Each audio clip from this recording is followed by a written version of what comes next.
Tired of hearing my rubbish. We've seen a version of this guitar on this channel before, the flamey version. This is the matte black. So this is another one of the JS32. Was it DKA from Jackson? Now here's something I want to ask you on this channel, good people. As Dave Simpson says, people of the tube. Is that what he says? People of YouTube? Something like that. I want to ask you this. These are popular with metal guys, but outside the metal community, you don't hear that much about them. But these guitars, the Dinky series guitars, I think the J12s are, I don't know, about 149.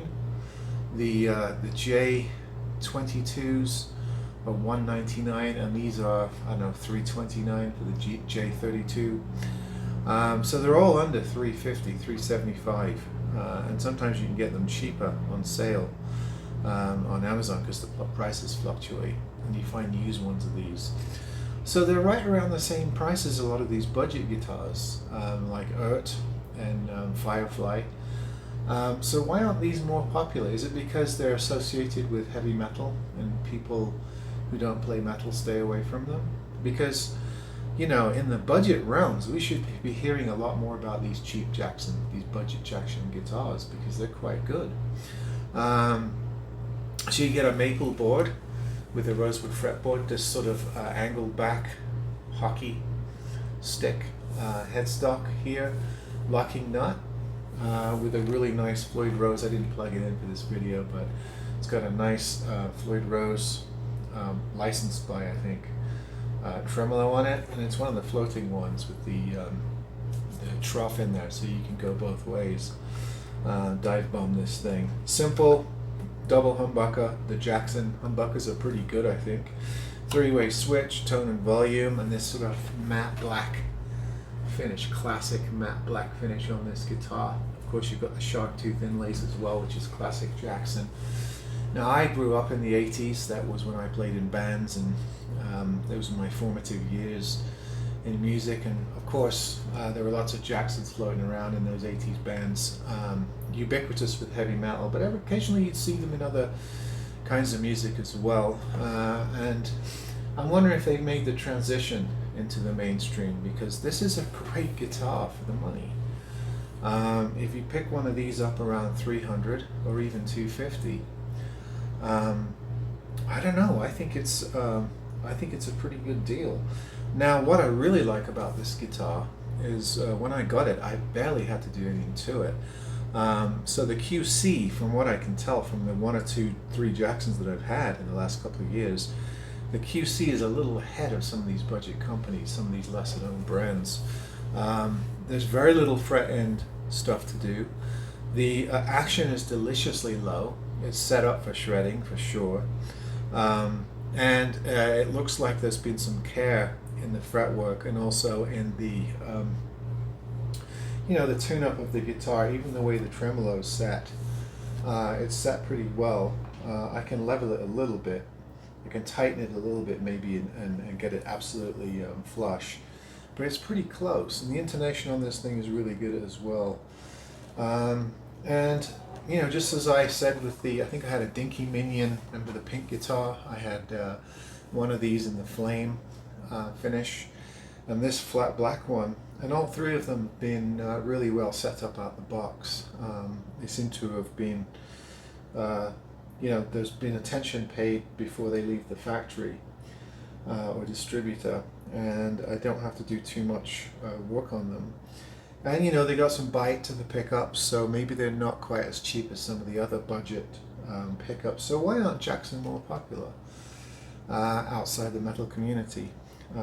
Because for a $250 guitar, these are really good, and certainly less problematic than some of the guitars that are getting quite popular from the budget companies. I know that you know, there are variations. This is kind of has an Ibanez look, and there are other guitars. There are some Charvels and other brands that have this sort of Jackson look as well, with the shark tooth inlays.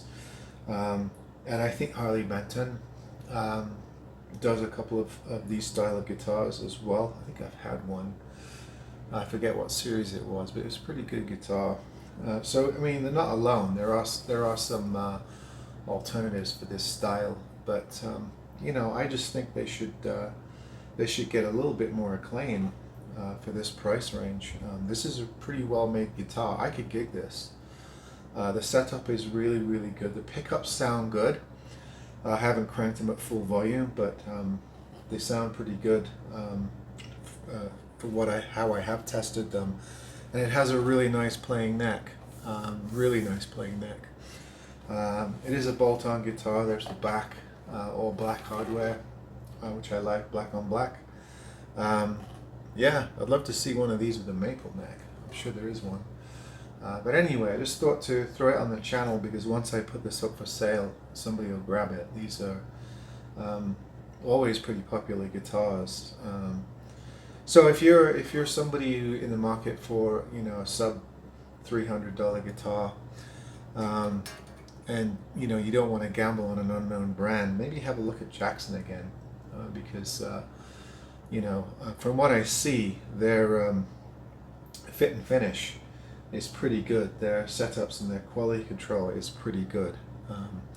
Very little issues with any of the ones that I've had, so just thought to give them another shout. Unfortunately, here comes my same gripe. It doesn't come with a bag. I wish it did. I think a guitar like this in a cool black Jackson bag would be the way to market it.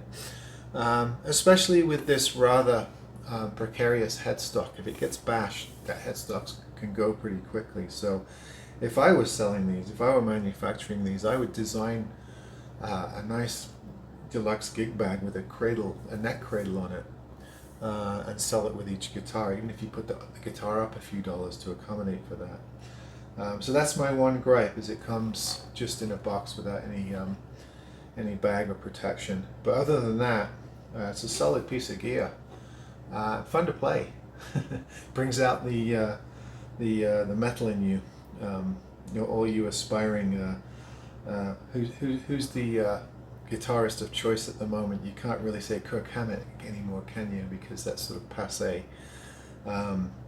But yeah, it certainly makes you want to crank up the high gain and wail and get your whammy bar going. All right, folks.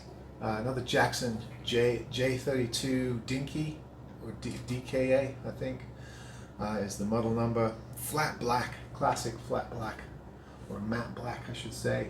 All black hardware. There you go. Nice guitar. All right, folks. See you in the next one.